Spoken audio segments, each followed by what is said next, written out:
നമസ്കാരം.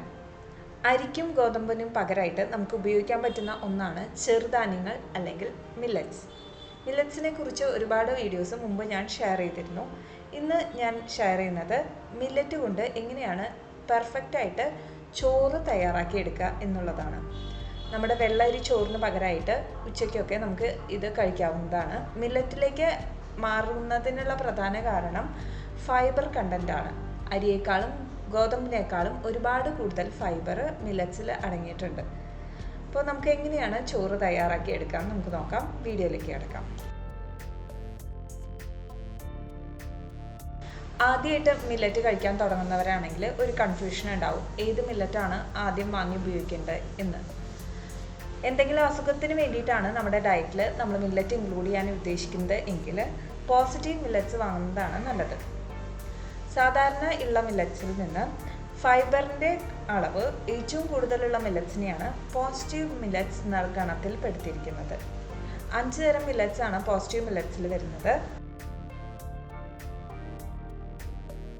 ആദ്യം ഫോക്സ്ടെയിൽ മില്ലറ്റ് അല്ലെങ്കിൽ തിന, പിന്നെ വരുന്നതാണ് ബന്യാഡ് മില്ലറ്റ്, അതാണ് കവതപ്പുല്ല്, പിന്നെയുള്ളതാണ് കോഡോ മില്ലറ്റ് വരക്, ലിറ്റിൽ മില്ലറ്റ് ചാമ, പിന്നെയുള്ളത് നമ്മുടെ അവിടെ അധികം കിട്ടുന്നതല്ല ബ്രൗൺ ടോപ്പ് മില്ലറ്റ്.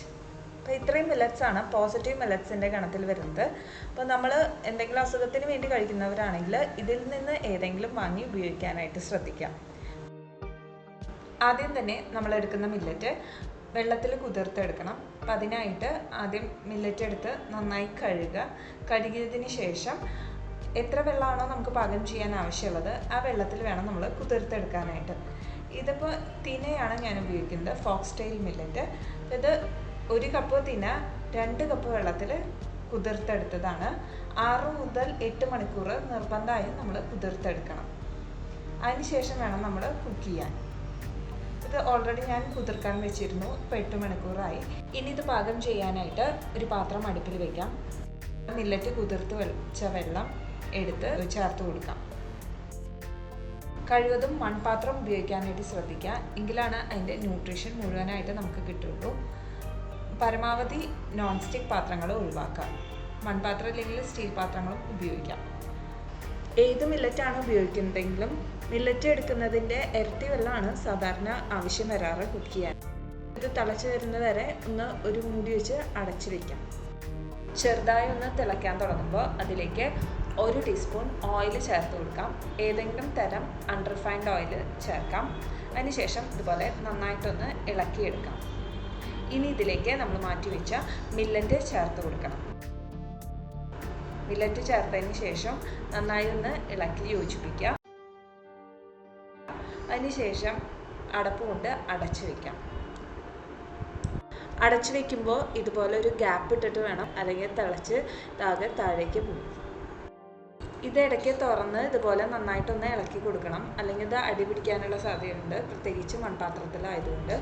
ഇനി ഇത് കുറച്ചും കൂടി വെള്ളം വറ്റി വരാനുള്ളൂ. അപ്പോൾ നമുക്ക് വീണ്ടും അടച്ച് ഒന്നുകൂടി വേവിച്ചെടുക്കാം. ഇതിപ്പോൾ ഒരു 5 മിനിറ്റും കൂടി കഴിഞ്ഞിട്ടുണ്ട്. അപ്പോൾ നമുക്കൊന്ന് തുറന്ന് നോക്കാം. ഇതിപ്പോൾ ഏകദേശം വെള്ളമൊക്കെ വറ്റി വന്നിട്ടുണ്ട്. കാണുമ്പോൾ ഒരുവിധം വെള്ളം വറ്റിയിട്ടുണ്ട്, എന്നാൽ കുറച്ചും കൂടി വെള്ളമുണ്ട്. ഇനി ഇത് നന്നായിട്ടൊന്ന് ഇളക്കാം ഇതുപോലെ.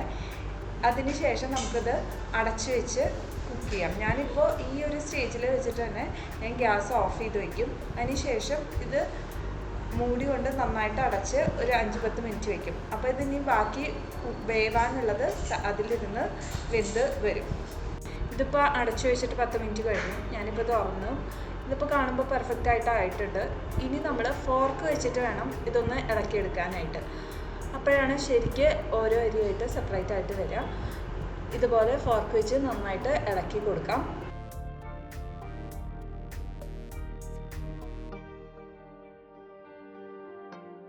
ഇത് അരിയുടെ പോലെ അത്ര വലിയ മണികളല്ലാത്തതുകൊണ്ട് കാണുമ്പോൾ ചിലപ്പോൾ നമുക്ക് കുഴഞ്ഞ മാതിരിയൊക്കെ തോന്നും, പക്ഷെ കഴിക്കുമ്പോൾ കറക്റ്റായിരിക്കും. ഇതിൽ ഉപ്പ് ചേർത്തിരുന്നില്ല, വേണമെന്നുള്ളവർക്കാണെങ്കിൽ വേവിക്കുമ്പോൾ ചേർക്കാം. പിന്നെ ഇതിങ്ങനെ കഴിക്കാൻ താല്പര്യമില്ലാത്തവർക്കാണെങ്കിൽ ഇങ്ങനെ വേവിച്ചെടുത്തതിന് ശേഷം എന്തെങ്കിലും റൈസായിട്ട് ഉണ്ടാക്കാം. ഫ്രൈഡ് റൈസോ അല്ലെങ്കിൽ ലെമൺ റൈസോ കോക്കനട്ട് റൈസോ ഒക്കെ ആയിട്ടും കഴിക്കാവുന്നതാണ്. അപ്പോൾ ഇനി ഇതുപോലെയുള്ള റെസിപ്പീസായിട്ട് ഞാൻ വരാം. Thank you.